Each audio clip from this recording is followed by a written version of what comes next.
불평하고 싶은 사람들은 아마 없을 겁니다. 불평은 우리가 그렇게 즐기는 그런 활동이 아닙니다. 불평을 잘 하는 사람들도 불평하는 것을 싫어합니다. 그런데도 세상에는 불평하는 사람이 늘 있기 마련입니다. 불평 중에는 필요한 불평도 있고 또 고약한 불평이 있는 것 같습니다. 모든 불평이 다 부정적으로 볼 수 있는 것은 아니다, 이런 생각이 듭니다. 우리가 신앙생활에서도 불평할 때가 있습니다. 교회에 대해서도 불평할 때가 있습니다. 한국교회는 불평을 용인하지 않는 그런 교회 전통이 있죠.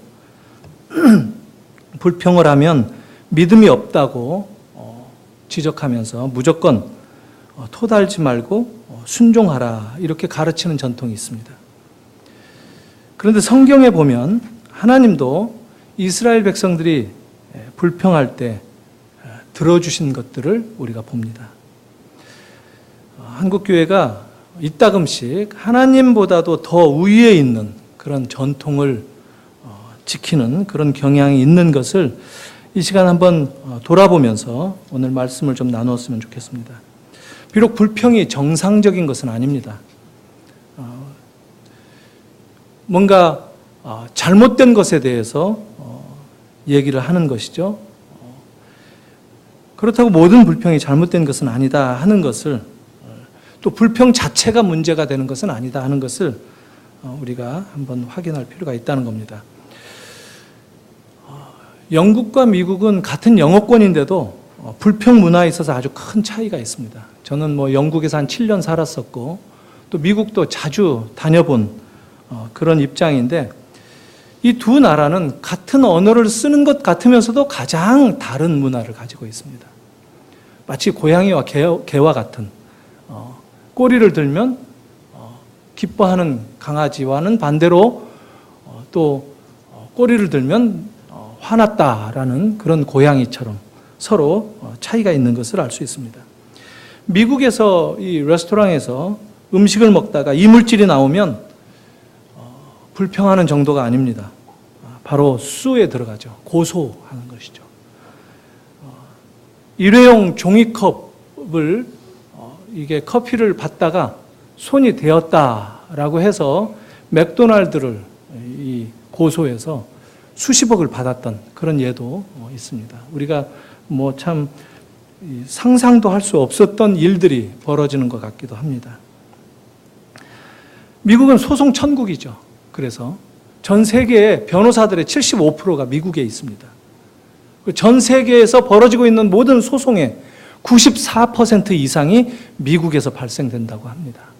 그러니까 얼마나 이 대단한 이 불평 국가인가 하는 것을 우리가 확인할 수가 있습니다. 반면에 영국에서 레스토랑에서 밥 먹다가 이물질이 나오면 대부분의 사람들은 그가 정말 진정한 영국 사람이다, 영국의 전통을 가지고 있는 사람이다면 조용히 포크를 내려놓고 나오면서 그 직원이나 담당자에게 밥을 더 먹을 수가 없게 되었다 하고 잘 있어라고 나갑니다. 그리고 다시는 그 식당을 찾지 않는 것이 영국 사람들의 전통입니다. 불평을 꺼려하는 문화가 깊숙이 뿌리박혀 있죠.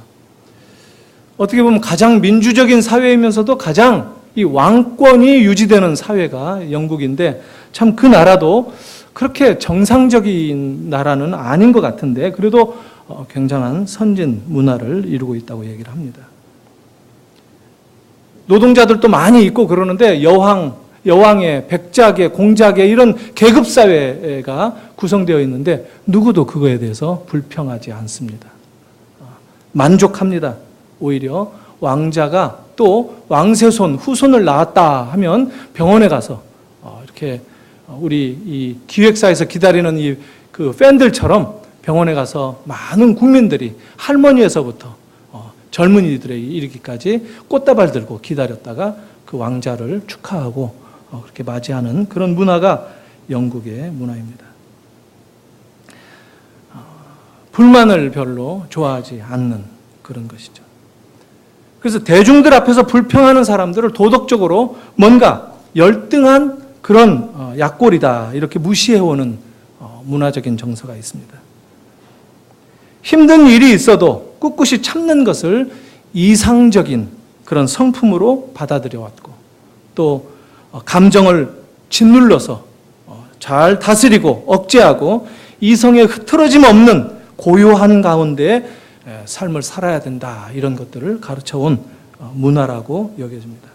물론 이것은 영국 신학자인 J.I. 패커, 우리에게 하나님을 아는 지식이라는 책으로 아주 잘 알려져 있죠. 한국에서 80년대부터 알려져 있는 아주 굉장히 훌륭한 분인데 이런 영국 문화가 성경적인 유산이 아니다라고 지적을 합니다. 그것은 고대 스토아 철학자들이나 르네상스 이후에 서구 문화에서 재현되는 플라톤주의의 유산이다 이렇게 지적을 합니다. 오늘날 이 보이스카우트라든가 이 걸스카우트 이런 운동들이 있죠. 바로 그런 스토익 철학을 강조하는 대표적인 운동이라고 할 수 있죠. 뭔가 일이 잘못되어도 입술을 꾹 다물고 불평을 거부하는, 이겨내는 그런 것이 미덕이고 힘이다 이렇게 가르쳐 왔습니다. 우리가 오늘 이 읽었던 예레미야 본문을 대하면서 불평에는 괜찮은 불평과 또 정말 나쁜 불평이 있는 것을 구분할 필요가 있다 하는 생각이 듭니다. 그리고 이 나쁜 불평을 구분하는 기준을 우리가 알 필요가 있습니다. 어렵지 않습니다. 아주 쉽습니다. 나쁜 불평이 무엇이냐 하면 자기중심적으로 불평하는 것을 나쁜 불평이다 얘기할 수 있습니다. 예컨대 자기 마음에 들지 않는 경향에 대해서 불평을 늘어놓는 사람의 경우 매사에 자기중심적인 문제를 가지고 있기 때문에 문제가 된다고 할 수 있습니다. 그게 나쁜 불평의 예입니다. 또 반대로 불평을 이렇게 자르고 못하게 하고 불평에 씨를 말리는 불평 결벽증에 걸린 사람들도 사실은 비슷한 문제에 시달린다고 할 수 있습니다. 자부심이 강한 사람들, 또 자기 연민의 문제가 있는 그런 사람들입니다. 그들은 이렇게 말합니다. 나는 절대 불평하지 않겠어. 난 불평분자가 아니야. 난 스스로 이겨낼 수 있다고. 이렇게 자기중심적인 생각을 가집니다. 자기중심적으로 불평을 하는 것도 악습이지만 자기중심적으로 불평을 막는 것도 같은 악습이다. 이렇게 얘기할 수 있습니다. 예레미야는 별명이 있었습니다. 우리가 눈물의 선지자 이렇게 잘 알고 있었죠? 근데 그 눈물은 불평의 표현이었습니다. 예레미야는 불평의 선지자였습니다. 그리고 오늘 말씀은 예레미야의 불평하는 내용이 담겨져 있습니다. 이거를 차마 예레미야가 불평한다 이렇게 못하니까 우리말 성경 위에 그 소제목을 붙일 때 하나님과의 대화, 예레미야의 질문 이런 식으로 붙여놨는데 사실 예레미야의 불평이라고 할 수 있습니다. 예레미야는 아주 오래 살았던 선지자입니다. 이스라엘의 모든 역사에서의 흥망성쇠를 함께 경험했던, 목격했던, 그리고 결국은 자기 민족이 저 멀리 바벨론에 포로로 끌려간 그 모든 일들을 지켜본 그런 선지자였습니다. 그리고 비참한 폐허로 남게 된 그 유다의 몇 안 되는 그런 인물로 우리가 알 수 있습니다. 예레미야도 마침내 이집트로, 남쪽 애굽으로 끌려가서 그곳에서 죽었다라고 하는 그런 얘기가 있습니다. 물론 예레미야는 오래전부터 이스라엘의 멸망이 올 것을 알고 있었던 예언자였습니다.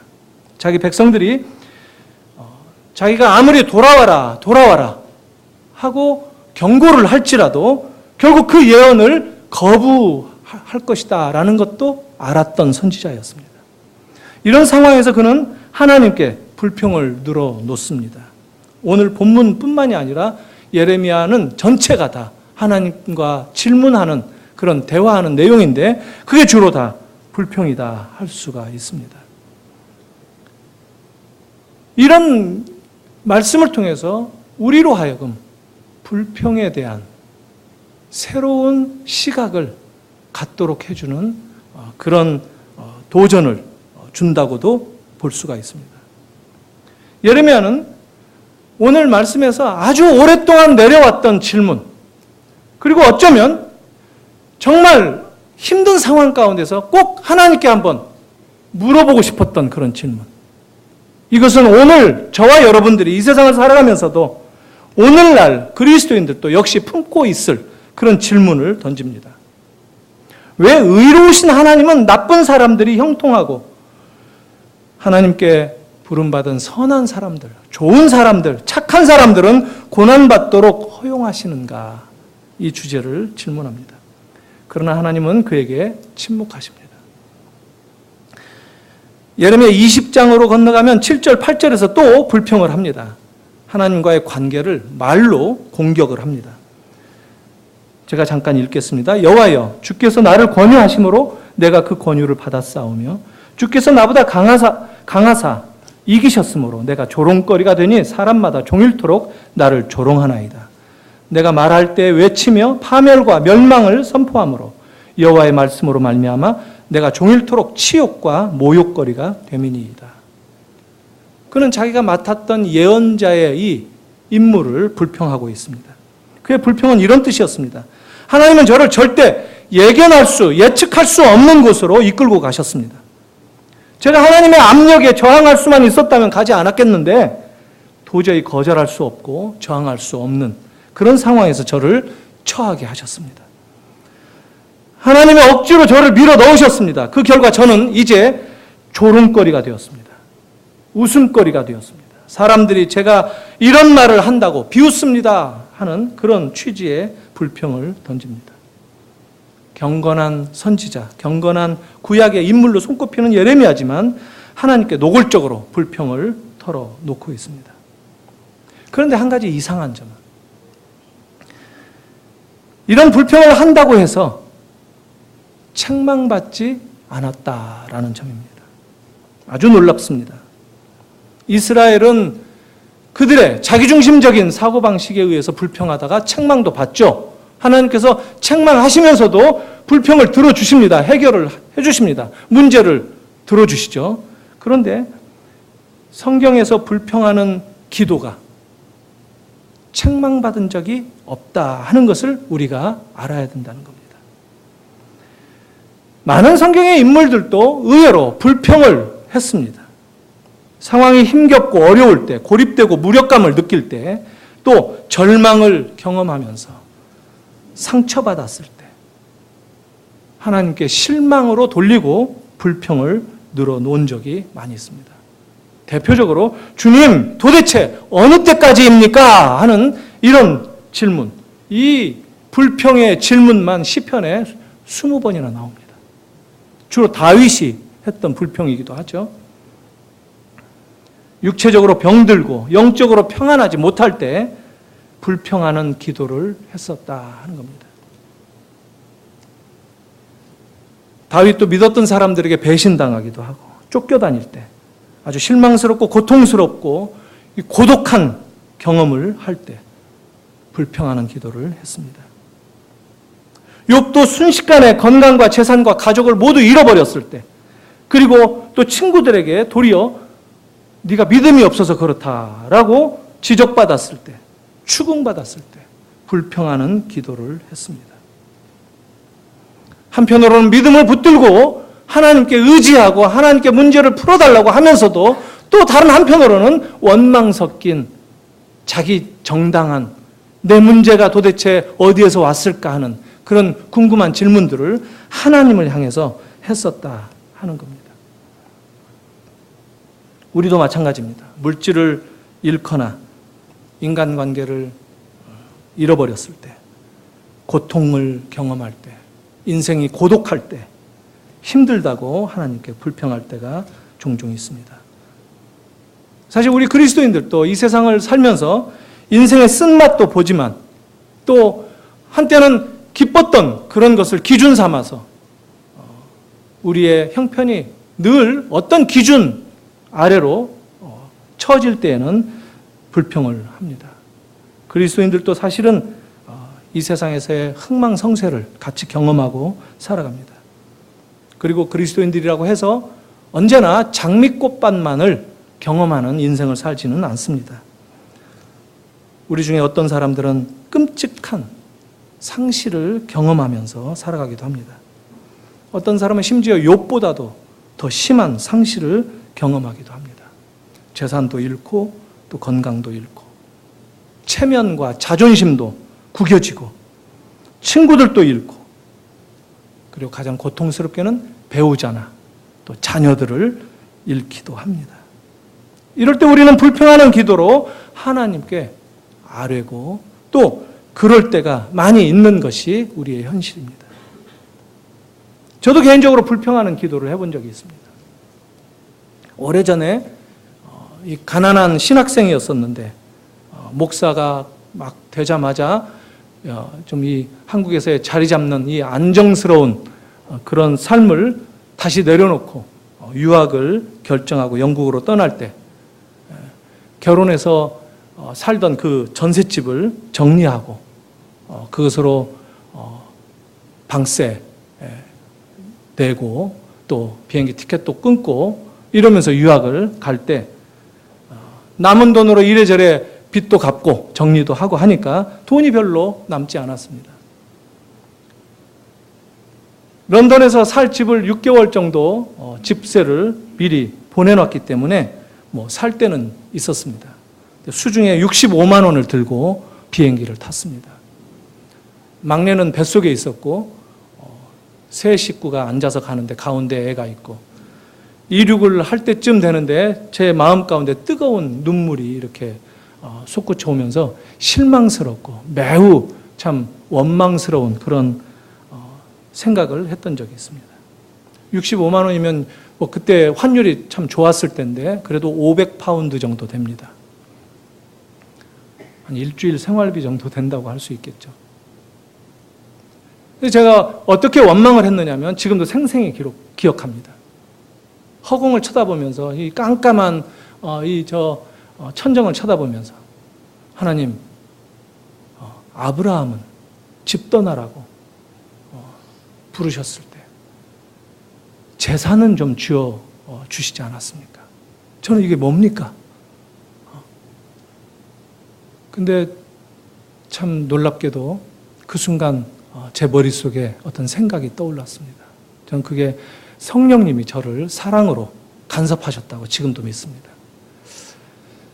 네 손에 내가 돈을 쥐어서 비행기를 태우지 않았다면 앞으로 주겠다는 얘기 아니냐.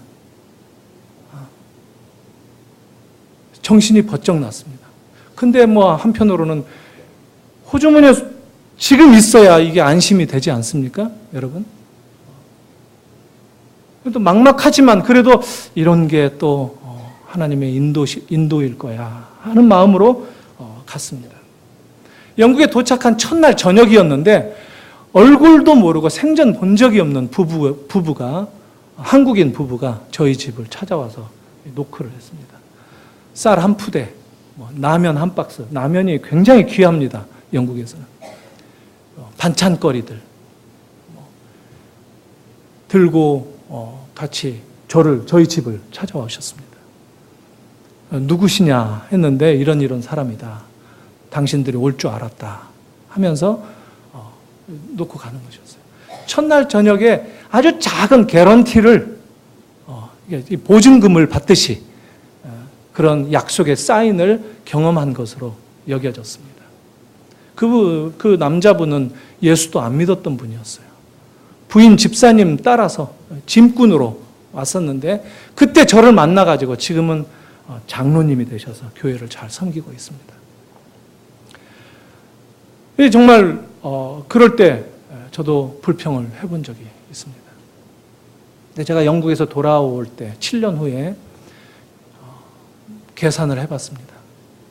제가 뭐 가계부를 쓰거나 뭐 그런 꼼꼼한 성격이 아니어서 그냥 대충 어림잡아서 계산을 해봤습니다. 7년 동안 우리 가족이 또 책값으로 학비로 얼마쯤 썼을까?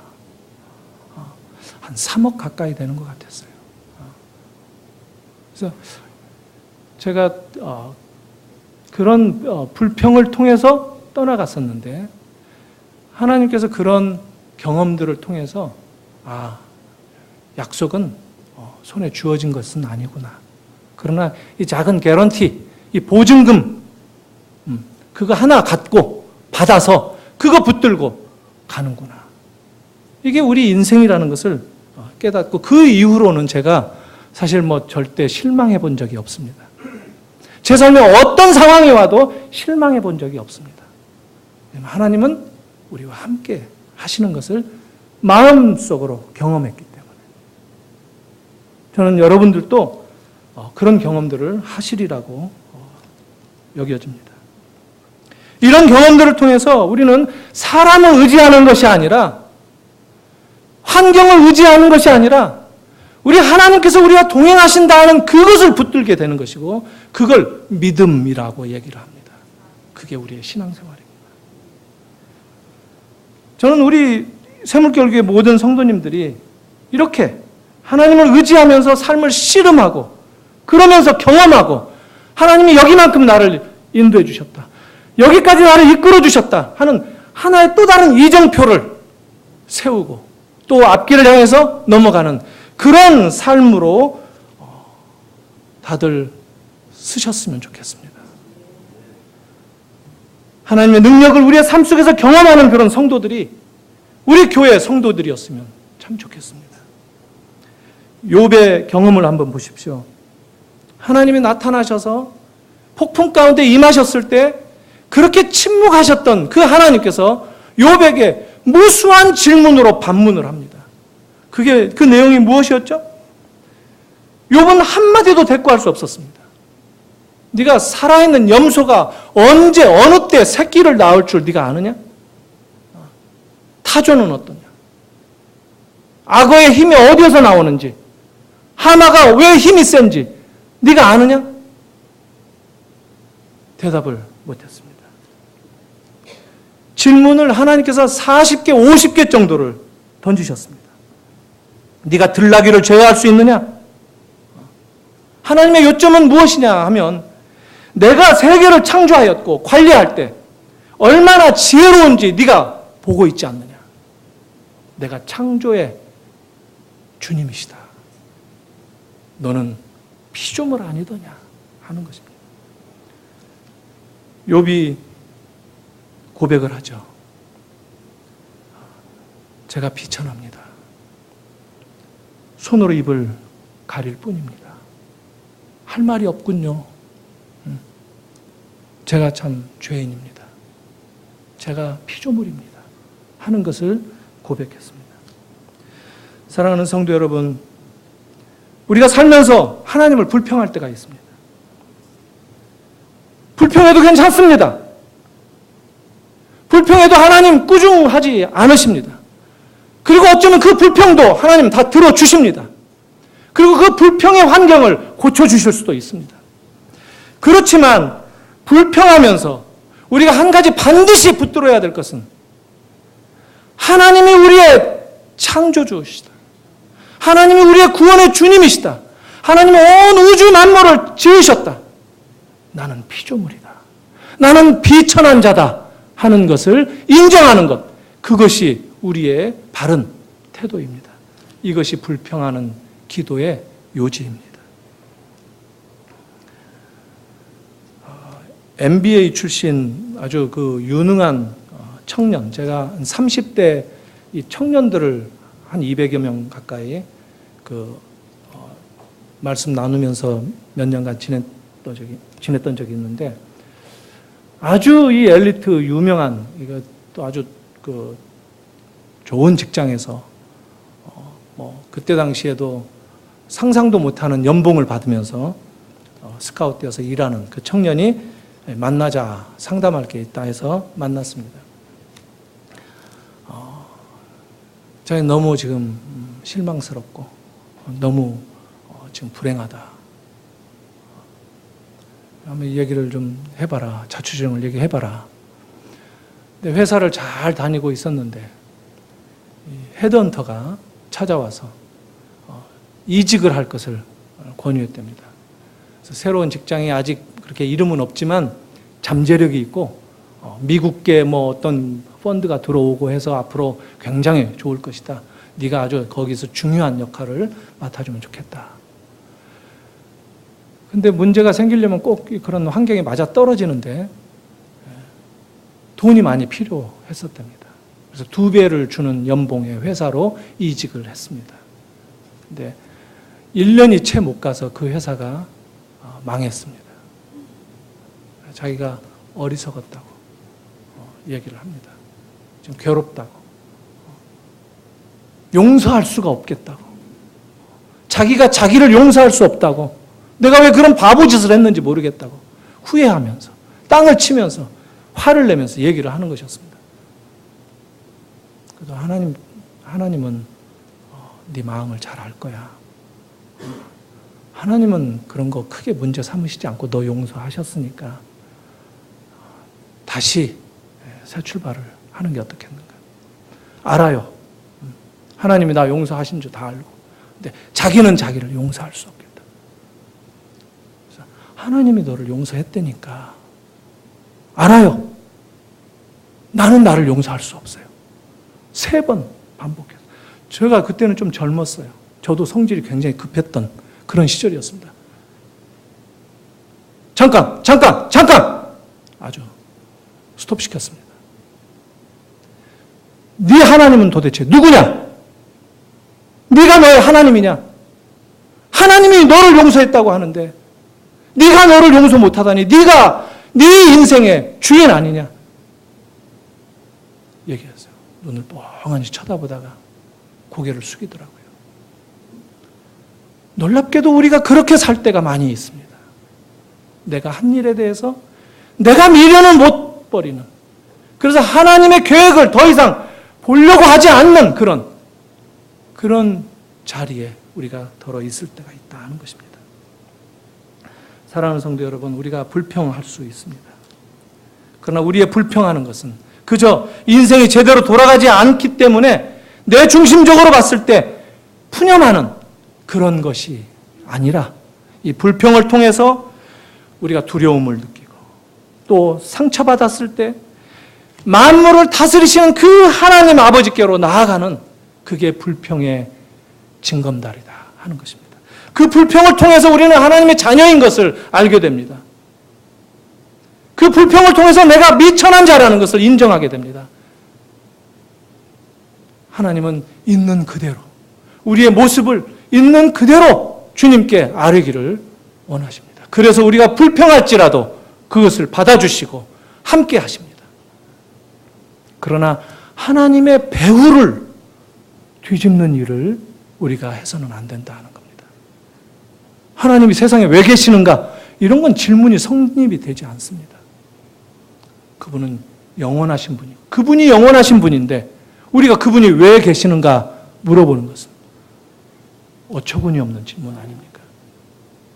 우리가 피조물이다 하는 것, 우리가 비천한 자라는 것, 우리가 주님의 자녀라는 것, 이것을 붙들고 주님을 만나는 그런 기도, 그 기도가 저와 여러분들에게 필요합니다. 우리를 살리는 기도입니다.